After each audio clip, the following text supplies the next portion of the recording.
15वें श्लोक में,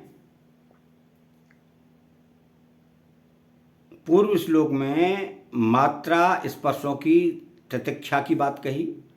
अतः ऐसी तितिक्षा से क्या होगा, इसको आगे के श्लोक में बताते हैं।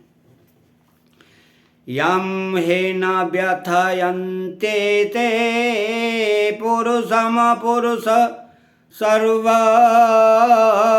सम दुख सुखम धीरम सो अमृतत्वाय कल्पते। है कारण है कि पुरुष वम, हे पुरुषों में श्रेष्ठ अर्जुन, सम दुखा सुखम, दुख सुख में सम रहने वाले, यम जिस, धीरम बुद्धिमान, पुरुषम पुरुष को, एते ये मात्रा स्पर्श पदार्थ, न व्यथे यंती विचलित सुखी दुखी नहीं करते, सह वह अमृत त्वाय अमर होने में कल्पते समर्थ हो जाता है, अर्थात वह अमर हो जाता है। अर्थात पुरुषार्थ मनुष्य प्रायः परिस्थितियों को बदलने का ही विचार करता है, जो कभी बदली नहीं जा सकती और जिनको बदलना संभव भी नहीं है।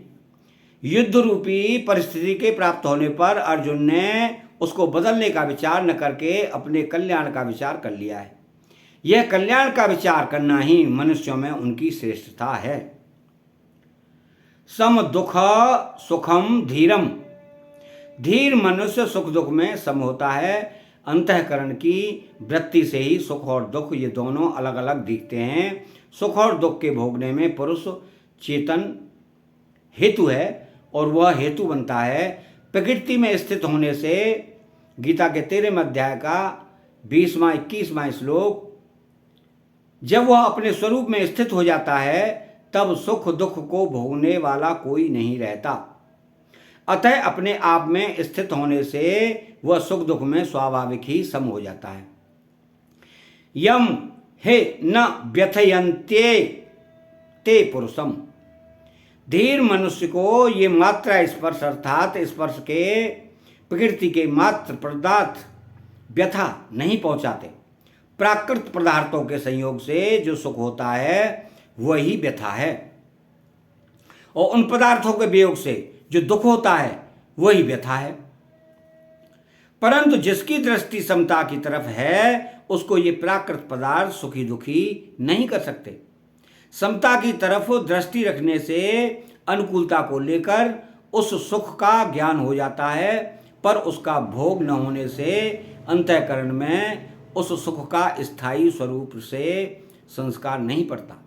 ऐसे ही प्रतिकूलता आने पर उस दुख का ज्ञान तो होता है, पर उसका भोग न होने से अंतःकरण में उस दुख का स्थायी रूप से संस्कार नहीं पड़ता। इस प्रकार सुख दुख के संसार न पड़ने से वह व्यक्ति नहीं होता। तात्पर्य यह हुआ कि अंतःकरण में सुख दुख का ज्ञान होने से वह स्वयं सुखी दुखी नहीं होता। सो अमृत तत्वाय कल्पते, ऐसा धीर मनुष्य अमरता के योग्य हो जाते हैं, अर्थात उसमें अमरता प्राप्त करने की सामर्थ्य आ जाती है। सामर्थ्य योग्यता आने पर वह अमर हो ही जाता है। इसमें देरी का कोई काम नहीं, कारण कि उसकी अमरता तो स्वतः सिद्ध है। केवल पदार्थों के संयोग वियोग से जो अपने में विकार मानता था यही गलती थी। अब इस श्लोक की विशेष बात यह है कि मनुष्यों ने सुख दुख भोगने के लिए नहीं मिली है, प्रत्युत सुख दुख में ऊंचा उठकर महान आनंद परम शांति की प्राप्ति के लिए मिली है। जिस आनंद सुख शांति के प्राप्त होने के बाद और कुछ प्राप्त करना बाकी नहीं रहता। अगर अनुकूल वस्तु व्यक्ति परिस्थिति आदि के होने में अथवा उसकी संभावनाओं में हम सुखी होंगे, अर्थात हमारे भीतर अनुकूल वस्तु व्यक्ति आदि को प्राप्त करने की कामना लोलुपता रहेगी, तो हम अनुकूलता का सदुपयोग नहीं कर सकेंगे। अनुकूलता का सदुपयोग करने का सामर्थ्य शक्ति हमें प्राप्त नहीं हो सकेगी। कारण कि अनुकूलता का सदुपयोग करने की शक्ति अनुकूलता के भोग में खर्च हो जाती है,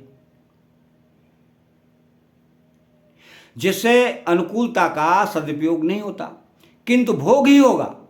इसी रीति से प्रतिकूल वस्तु, व्यक्ति, परिस्थिति, घटना, क्रिया आदि के आने पर अथवा उनकी आशंका से हम दुखी होंगे तो प्रतिकूलता का सदुपयोग नहीं होगा किंतु भोग ही होगा। दुख को सहने की सामर्थ्य हमारे में नहीं रहेगी, अतः हम प्रतिकूलता के भोग में ही फंसे रहेंगे और दुखी होते रहेंगे।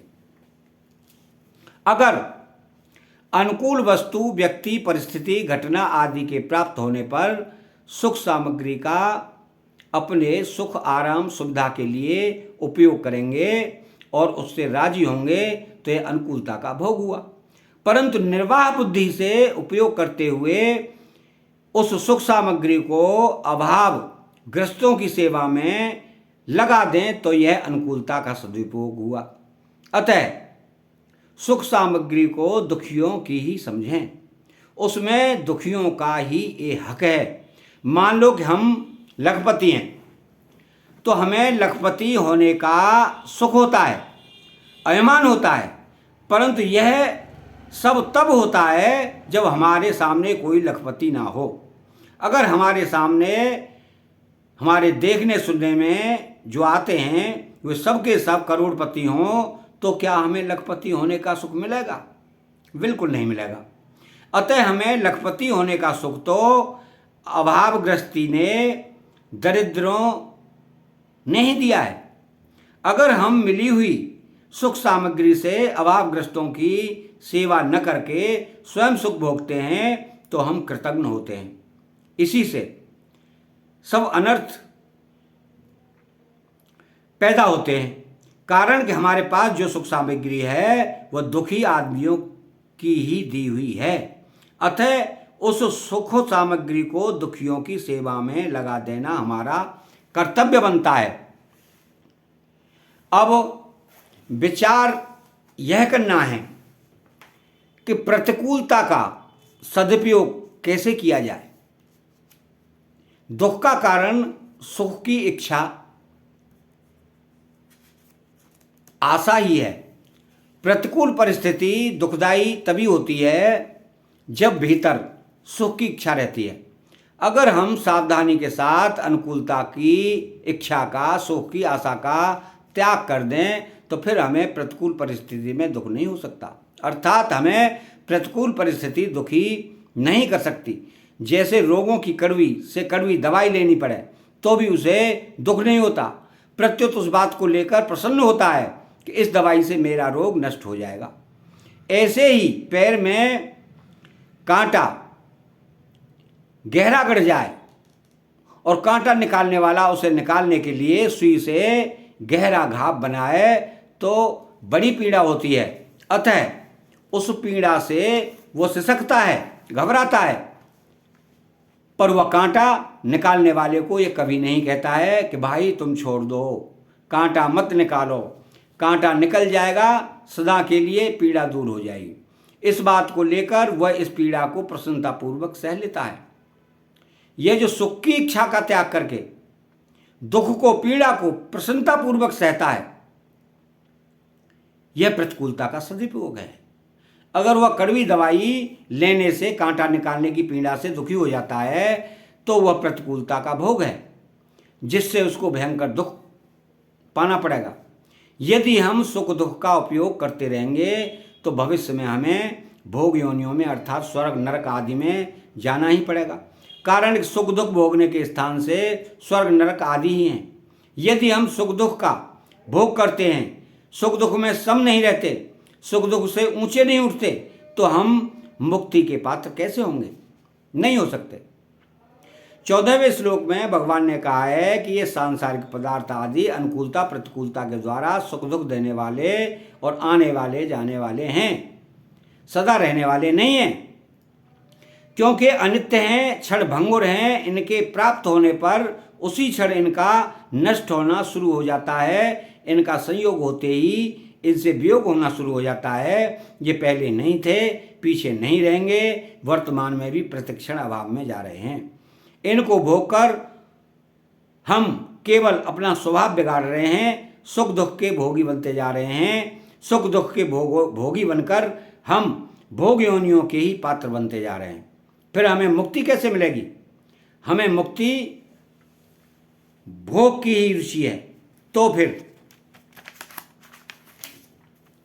भगवान हमें मुक्ति कैसे देंगे? इस प्रकार यदि हम सुख दुख का उपयोग न करके उनका सदुपयोग करेंगे तो हम सुख दुख से ऊंचे उठ जाएंगे और महान आनंद का अनुभव कर लेंगे। अब इस श्लोक का परिशिष्टि भाव क्या है? स्वरूप सत्तारूप है, सत्ता में कोई व्यथा नहीं है। शरीर में अपनी स्थिति मानने से ही व्यथा होती है, अतः शरीर में अपनी स्थिति मानते हुए कोई भी मनुष्य व्यथा रहित नहीं हो सकता। व्यथा रहित होने का तात्पर्य है कि प्रिय को प्राप्त होकर हर्षित न होना और अप्रिय को प्राप्त होकर उद्विग्न न होना। गीता के 5वें अध्याय का 20वां श्लोक। व्यथा रहित होने से मनुष्य की बुद्धि स्थिर हो जाती है। स्थिर बुद्धि रस मूढ़। सुखदायी दुखदायी परिस्थिति से सुखी दुखी होना ही व्यथित होना है। सुखी दुखी होना सुख दुख का भोग है। भोगी व्यक्ति कभी सुखी नहीं रह सकता। साधक को सुख दुख का भोग नहीं करना चाहिए, प्रत्युत सुख दुख का सदुपयोग करना चाहिए। सुखदायी दुखदायी परिस्थिति का प्राप्त होना प्रारब्ध है और उस परिस्थिति को साधन सामग्री मानकर उसका सदुपयोग करना वास्तविक पुरुषार्थ है। इस पुरुषार्थ से अमरता की प्राप्ति होती है। सुख का सदुपयोग है, दुख को सुख पहुंचाना, उसकी सेवा करना और दुख का सदुपयोग है। सुख की इच्छा का त्याग करना, दुख का सदुपयोग करने पर साधक दुख के कारण की खोज करता है। दुख का कारण है सुख की इच्छा। ये ही संस्पर्शजा भोगा दुख है यूनय एव ते। जो सुख दुख का भोग करता है उस भोगी का पतन हो जाता है और जो सुख दुख का सदुपयोग करता है वह योगी सुख दुख दोनों से ऊपर उठकर अमरता का अनुभव कर लेता है। 15वां अध्याय समाप्त हुआ।